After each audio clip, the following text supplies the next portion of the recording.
Ada garansi Persib bakal menambah bintang, logo bintang di dadanya sebagai juara kompetisi Liga 1 musim ini.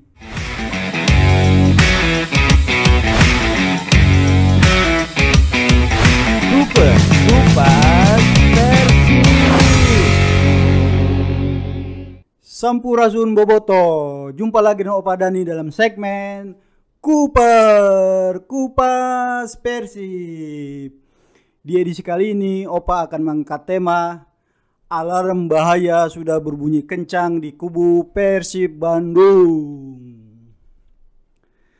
Boboto, impian Beckham Putra Nugraha untuk bermain bersama Gian Jola kakak kandungnya di tim Persib tidak kesampaian. Jola sudah pergi dipinjamkan oleh pengurus Persib ke Persela dan dia sudah menjadi bagian utama tim berjuluk Joko Tingkir. Tapi Boboto, ternyata tanpa Jola di kubu Persib, penampilan Beckham cukup menggila di awal kompetisi Liga 1 ini. Dia bisa tampil lepas, bisa tampil bebas, menunjukkan kemampuan teknik terbaiknya, berani pegang bola dan duel dengan pesaing-pesaingnya. Yang menarik, tampil sebagai starter, Beckham bisa mengeksplor seluruh kemampuan teknisnya. Dia jeli melihat kesempatan untuk menjebol gawang lawan. Karena itu, di laga terakhir Persib melawan Bali United, Beckham tampil sebagai pahlawan dengan menciptakan 2 gol ke gawang Wawan Darmawan yang selama ini dikenal tangguh berada di bawah Mr. Bali United. Terus terang saya salut dengan performa Beckham di laga terakhir. Teknik dan insting golnya begitu bagus. Mentalnya juga oke, meski usianya masih relatif muda. Permainan Beckham pun semakin matang dan dewasa. Tinggal bagaimana dia memanfaatkan semua kesempatan yang diberikan Robert Abed pada dirinya sendiri di kubu Persib Bandung. Boboto, sekali lagi saya ingin bicara soal Beckham nih, karena memang Beckham tampil menonjol di laga terakhir Persib Bandung ya. Di laga melawan Bali United, Beckham tampil sebagai lokal hero. Dia tampil begitu gagah, dia tampil begitu mempesona. Dan hasilnya 2 gol bisa diceploskan Beckham ke gawang Bali United, mengikuti jejak yang sudah ditorehkan oleh Maklok dan Muhammad Rashid sebagai pencetak gol Persib di 2 laga sebelumnya.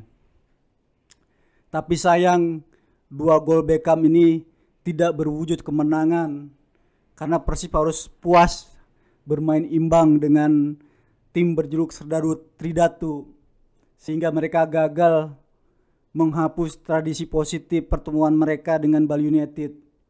Persib kembali harus menerima kenyataan pahit, gagal memenangkan pertandingan dan merubah tradisi pertemuan mereka.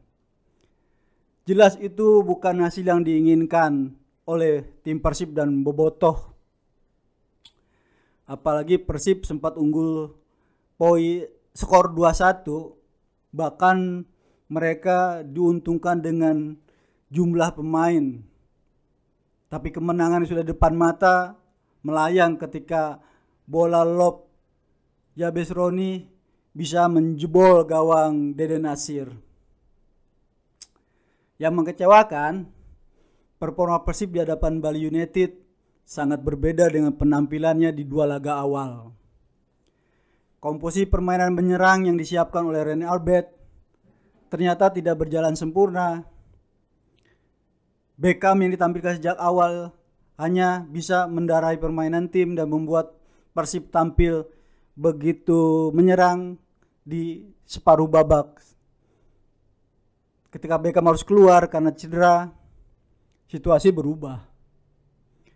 Persib tidak bisa lagi mendikte permainan lawannya meski mereka unggul jumlah pemain setelah Leona Tupamau diganjar kartu merah di babak pertama. Keuntungan jumlah pemain ini sepanjang sisa pertandingan tidak bisa dimanfaatkan Persib untuk mengalirkan gelombang serangan yang berbahaya untuk menggandakan atau menghasilkan gol-gol tambahan untuk dibawa pulang sebagai kemenangan. Persib sepertinya sengaja bermain aman ketika sudah memimpin gol. Tekanan dahsyat jarang lagi terlihat di depan gawang Serdadu Tridatu. Jelas situasi ini menguntungkan Teko ya. Dia bisa membuat strategi baru untuk kemudian balik menekan Persib. Pilihan Teko sebenarnya sederhana saat itu ketika timnya tertinggal skor dan kekurangan pemain. Pilihannya adalah Bali United keluar menyerang untuk mengejar defisit gol, atau dia kebobol lagi gawangnya oleh para pemain Persib. Tapi itu bukan soal, karena pada saat tertinggal opsi menekan adalah yang terbaik untuk mencoba peruntungan. Karena kalaupun kalah hanya hilang 3 poin, tidak masalah jumlah gol yang menggelontor ke dalam gawangnya. Ternyata pilihan Teko itu cukup efektif. Anak-anaknya bisa bermain tenang, bisa mengalirkan bola ke lini pertahanan lawan dan mengganggu konsentrasi para pemain belakang lawan. Dan pada satu momen tertentu, ya Besroni tampil sebagai pahlawan untuk membawa timnya menghindari kekalahan dari Persib yang memang begitu ngotot untuk bisa mengalahkan Bali United dan membawa kemenangan pertama di laga resminya di kompetisi Indonesia. Tapi lagi-lagi Persib harus gigit jari. Skor 2-2 tidak bisa dihindarkan. Sebel pasti ya kita melihatnya. Miris juga melihat permainan Persib. Peluang menang terbuang percuma. Persib pun gagal merubah tradisi pertemuan yang selama ini berpihak pada Serdadu Tridatu. Apa sih yang menyebabkan Persib gagal meraih poin penuh? Supardi, kapten tim, mengakui bahwa permainan timnya kurang otot. Buntutnya bukan hanya mereka gagal memanfaatkan situasi, bahkan kemenangan yang sudah di tangan pun harus melayang.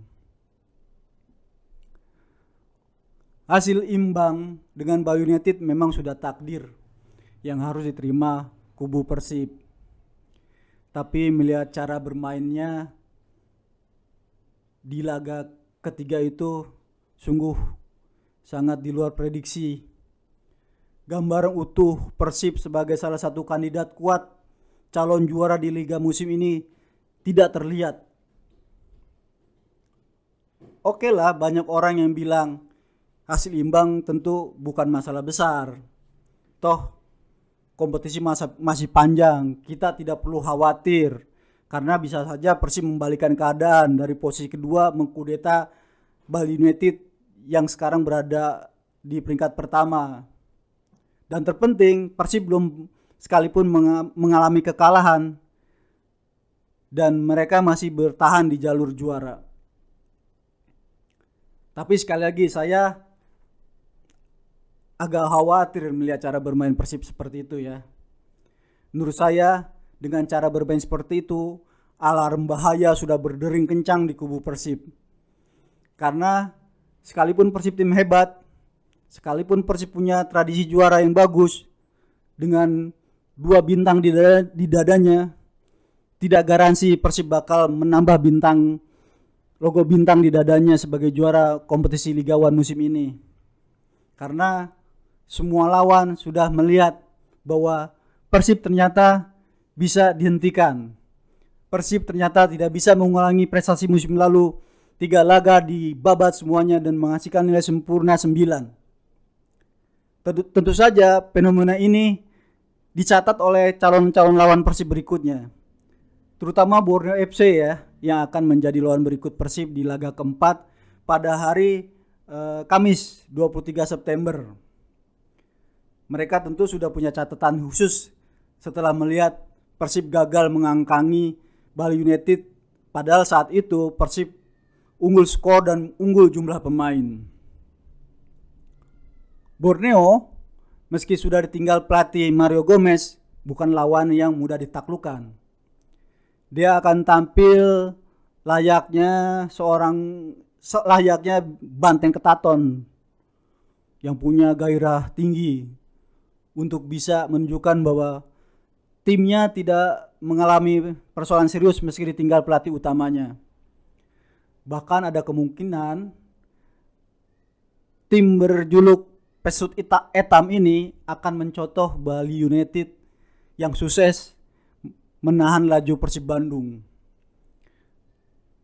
Boleh jadi juga cara bermain Bali United akan diterapkan saat mereka berjumpa Persib agar grafis Persib kembali stagnan dan Persib kesulitan kembali ke jalur kemenangan. Yang paling sederhana dan gampang diingat adalah matikan lini kedua Persib. Ini akan jadi opsi terbaik karena di lini kedua ini gelandang-gelandang Persib memang sangat haus gol. Terbukti sejauh ini 5 gol yang sudah sumbangkan Persib dari 3 laga semuanya diproduksi dari lini kedua, dari gelandang-gelandang liar Persib, dari Maklok, dari Rashid yang 2 gol, dan terakhir Beckham yang menciptakan 2 gol. Jika gelandang Persib tidak meledak di laga berikutnya, ini sangat berbahaya bagi Persib. Kenapa? Karena sejauh ini setelah 3 laga dimainkan, striker Persib Bandung belum bisa mencetak gol. Mereka masih deadlock, buntu, dan belum bisa bermain cair untuk mencetak gol bagi kemenangan timnya. Memang dalam sepak bola ada istilah siapapun bisa mencetak gol, apakah itu pemain gelandang atau pemain belakang, yang penting tim bisa menang. Tapi melihat ketatnya persaingan seperti ini, pemain depan dan striker Persib harus bisa mencetak gol. Mereka didatangkan memang untuk mencetak gol, bukan sekedar mendarahi permainan timnya. Ingat, Persib selalu jadi buruan utama para pesaingnya untuk bisa dikalahkan. Mereka tidak sudi melihat Persib terus berada di papan atas dan menguasai persepak bola nasional. Untungnya Robert Albert mengerti situasi seperti ini. Bahkan dia berjanji akan membuat perubahan di dalam struktur permainan timnya, mengembalikan performa Persib dan kembali mengantarkan Persib ke jalur kemenangan. Bukan waktu yang mudah memang, tapi bobotoh kita tunda dulu ya. Kita coba minum dulu nih, kebetulan di minggu yang panas ini saya disediakan jus yang begitu menggoda warnanya ya. Oke bobotoh, kita minum dulu.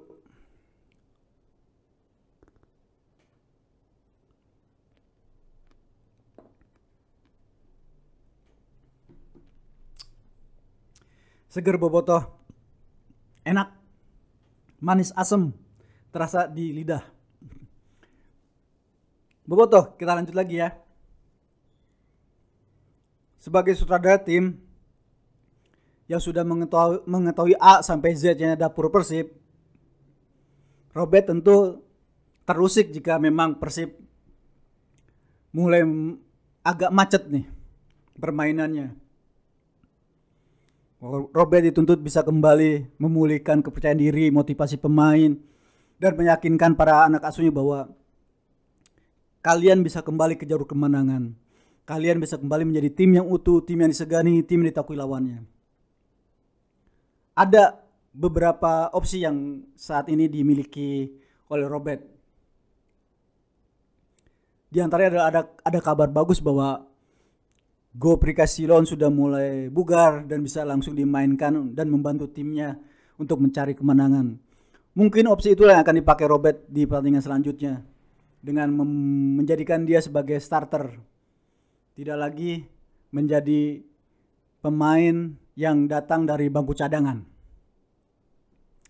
Ya semoga saja ini bukan angin surga ya. Robert berjanji akan mengembalikan performa terbaik Persib. Robert juga ingin melihat anak asuhnya kembali ke jalur kemenangan setelah kemarin hanya bisa bermain imbang 1-1. Selain itu juga Robert juga terpacu ingin membahagiakan bobotohnya, tidak lagi ingin melihat bobotohnya sedih dan berlinang air mata melihat perjalanan Persib Bandung di kompetisi musim ini. Semoga saja apa yang diupayakan oleh Robert bisa menjadi kenyataan, terhampar di depan mata bahwa Persib memang tim yang tangguh, Persib memang bermental juara, Persib memang layak dikandidatkan sebagai salah satu kandidat kuat memenangi perebutan gelar juara di kompetisi Liga 1 musim ini. Demikian bobotoh Kuper Persib kali ini. Jangan lupa bantu Opa membesarkan channel ini dengan memberi like, komen, subscribe, share, dan jangan lupa nyalakan loncengnya agar bobotoh tahu dan menjadi orang pertama yang mendapat kabar terbaru dari Opa. Terima kasih bobotoh. Ciao.